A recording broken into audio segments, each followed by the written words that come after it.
Good morning, back in Jerusalem from Galilee.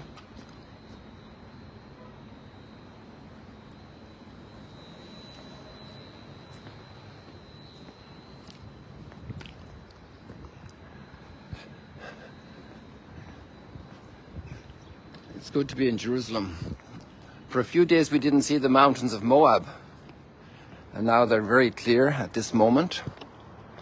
Maybe not for too long, because as the sun rises, the I don't know what you call that in English, that moisture evaporates out of the sea of the Dead Sea and creates, maybe that's part of the reason, maybe there's other aspects, creates that, it's not a cloud, maybe it's similar to a cloud.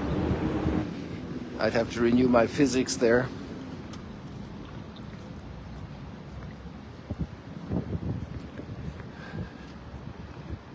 So here we are overlooking Jerusalem in the morning. Okay, let me finish the Moab thought, the mountains of Moab, for those who might be new to it.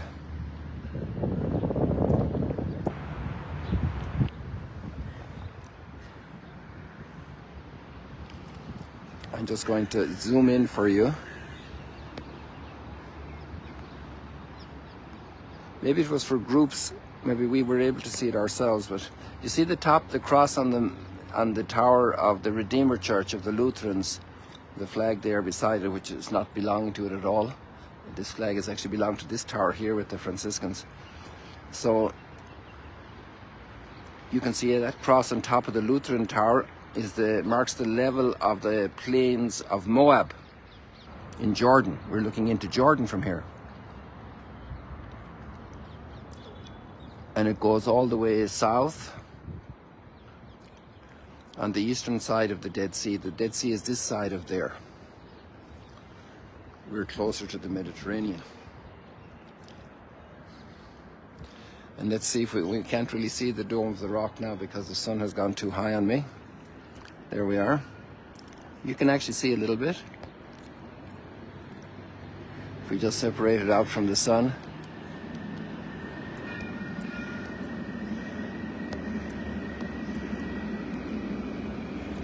Apparently that light is from the light reflecting on the lens.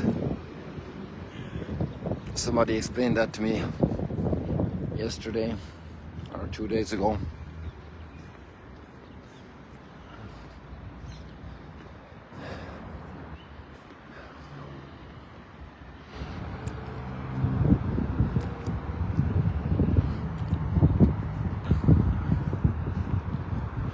The readings are very interesting today. There's quite a strategic gap between the attitudes. You know, if you're building a team, you need to have strategic unity to accomplish goals in any field. Even in raising children, education, what are the goals? What's the outcome we want?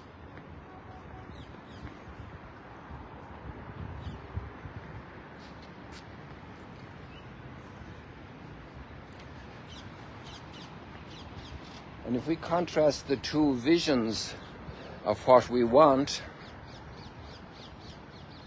that are represented in the readings, and they're both abundantly represented in our world today. And maybe that's why these readings can be so relevant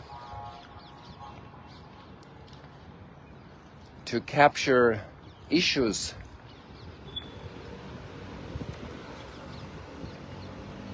and how to deal with them. I don't think I've ever zeroed in on this, but I just want to show you a little detail of structural decoration. I didn't probably notice it myself, but I just caught my eye at this moment with the light on it.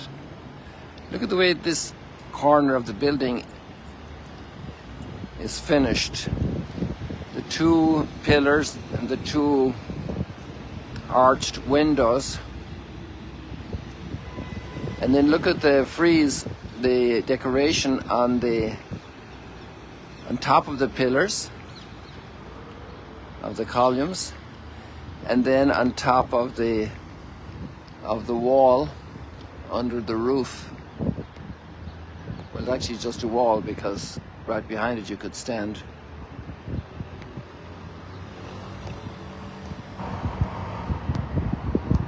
Our buildings today have gone very plain. Think of these new high-rises.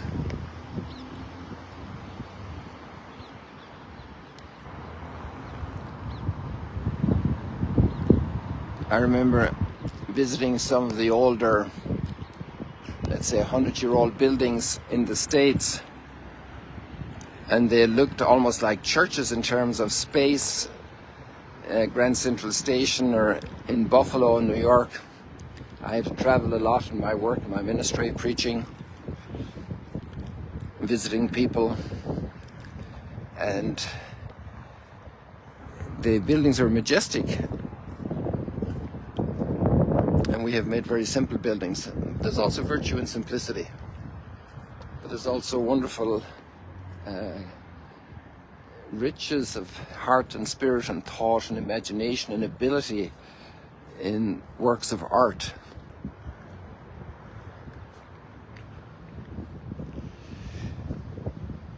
So if we look at the first reading today, it's somebody who's crushed in weakness, illness, injustice. And this person is laying the foundations for future generations. Very positive foundations for future generations. And the will of God is being accomplished through him. This is Isaiah chapter 53. Isaiah, and it's only 2 verses. It's amazing how much is packed into these 2 verses. And because of his affliction that's offered,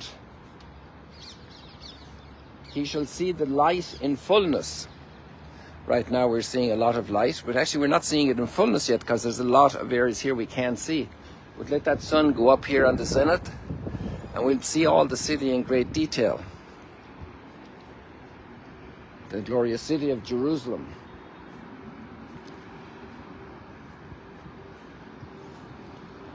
And he shall see light in fullness of days. Fullness of days. What's fullness of days? Some people have empty days, or have only a few days. Fullness of days is the plenitude of life, no end, totally filled with plenitude of realizations, of wishes, of desires. Maybe another word for that in theology is salvation. And it's everlasting.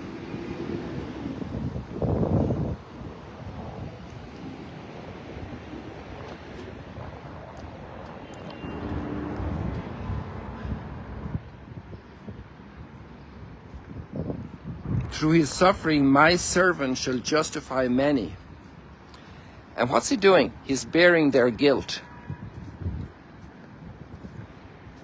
Have you ever had to deal with guilt of others, and in a certain sense have to bear its burden? I'll give you one example. The damage that happened on September 11th to travel confidence by crashing airplanes into buildings meant that all of our suitcases, all of our bags, and our persons are thoroughly examined by modern equipment that can x-ray us when we're standing in that machine going onto the airplane. There's a whole slew of people, and all their only job is to open bags and see if there's an instrument of torture, of fear, of violence in the bag. And I remember in the one particular Christmas, I was asked to go to Kennedy Airport to try and get medicines urgently to Spain for a person who was dying of cancer in terrible pain, and they needed this medicine from the US. And I was able to walk up to the TWA counter in Kennedy Airport with nobody asked me any question. Nobody, there was no barrier, no stoppage. There was total confidence. It was like walking up to a bus station in any city. And now, because of the violence created by hijackers of airplanes on September 11th, nowhere in the world is it possible to get on an airplane without a couple of hours of waiting and without having all your personal things examined, sometimes being interrogated, taking off your shoes, taking off your belt. And actually some people are taken into rooms and also in situations where there's sometimes discrimination, given an incredibly hard time. And this is reality. And all of us in that sense worldwide are bearing the burden of the guilt of others. That's one thing, that's more or less bearing the consequences, but imagine bearing the guilt itself. You're accused falsely. And in all of this, to be able to live patiently and to offer it up as atonement for sin, as a prayer for renewal of the world. And this path of salvation is marked out in Isaiah 53. Imagine somebody has been drinking and drives and causes an accident, and I'm not in the accident. But now the traffic is blocked.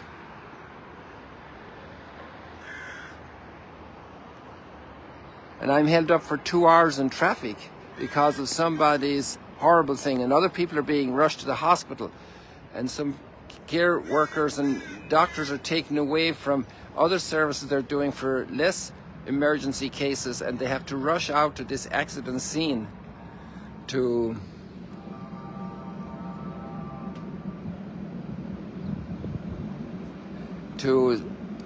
deal with the consequences of somebody who was drunk. But then there are consequences of the people who tell lies.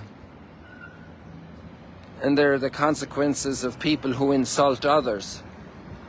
And there are consequences of hardship when somebody in the family maltreats or is unjust or severe on others.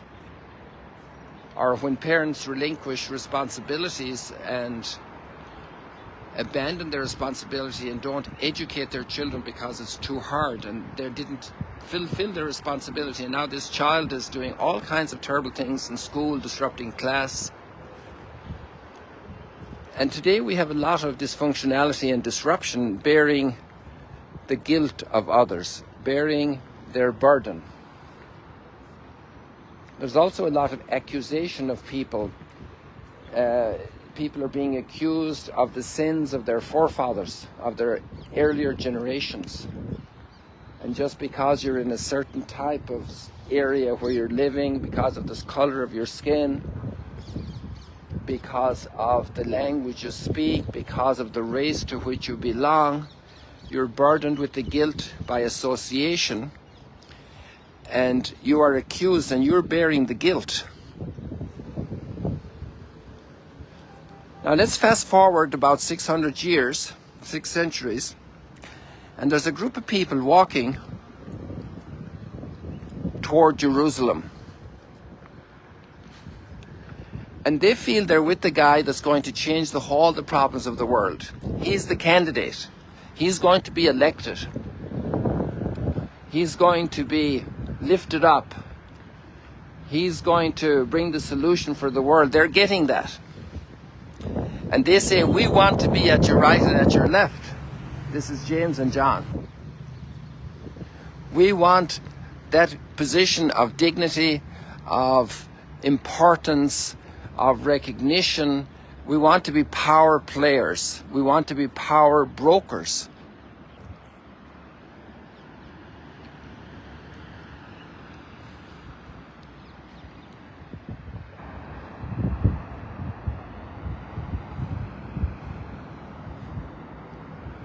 And Jesus says to them, you do not know what you're asking. Jesus didn't say he's not going to be the savior of the world. Jesus didn't say he'd have the power to raise the dead, that he would be the judge of the living and the dead.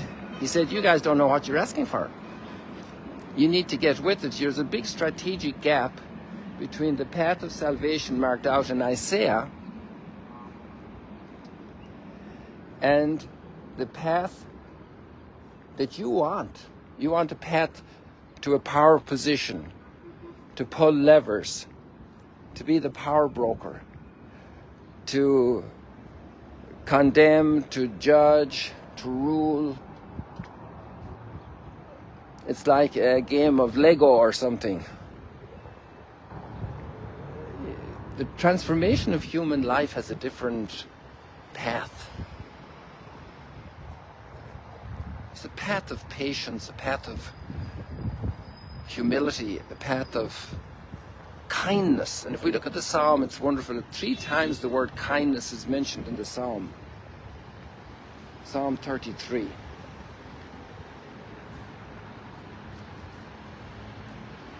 He loves justice and right.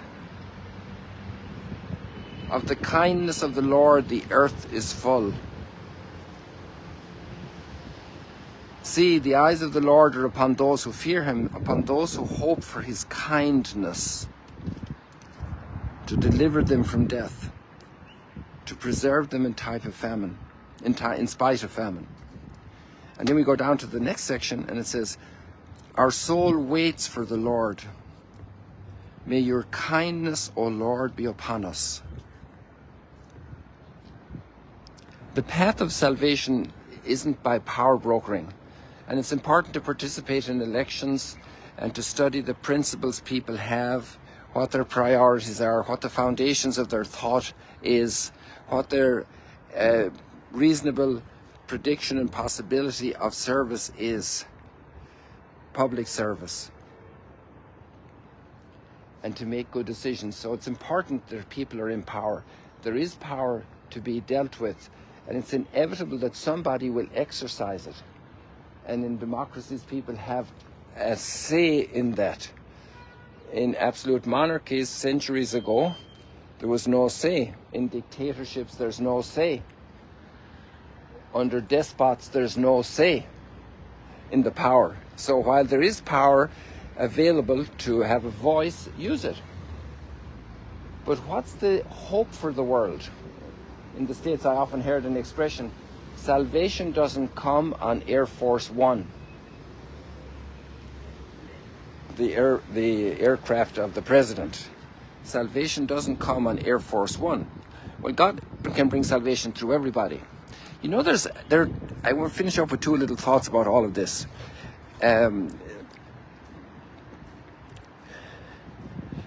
Some people that really, really impress me are young parents living for their little babies. They're taking all the burden of the babies, the mess they make, the diapers, the amount of affection they pour on them, the amount of kindness. So we human beings are capable of that. I think even terrorists are kind to their babies. We human beings are capable of that. What a model for life in general. To be capable of kindness, of patience, of cleaning up the mess others make and not getting angry. Still giving the child a hug. The child smiles and they pour back another generous smile, and the child is coming out of themselves little by little, maturing. How is our world going to be saved today in all its brokenness? By the suffering you bear and offer, by the kindness you share and pour out. People, we leave it like that. God bless you. See you later, alligators. Good to be with you.